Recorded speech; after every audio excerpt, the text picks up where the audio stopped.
জুয়েল ভাইয়ের স্ত্রী ভিডিওতে এসে জুয়েল ভাই সম্পর্কে কি বলতে চাচ্ছেন বা বুঝাতে চাচ্ছেন তা আপনারা ভালোভাবে দেখেন, বুঝতে পারবেন।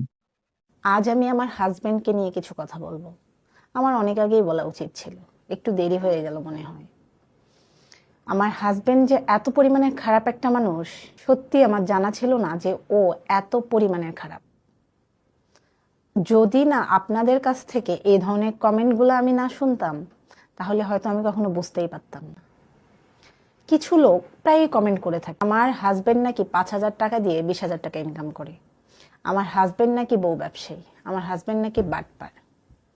মানলাম, আমার হাজবেন্ড 5,000 টাকা দিয়ে ভিডিও করে 20,000 টাকা ইনকাম করে, কিছু মানুষ তো উপকৃত হয়, এটাই তো অনেক। আমার হাজবেন্ড যদি 5,000 টাকা দিয়ে ভিডিও করে কারো উপকার হয়, তাহলে আপনাদের সমস্যাটা কোথায়?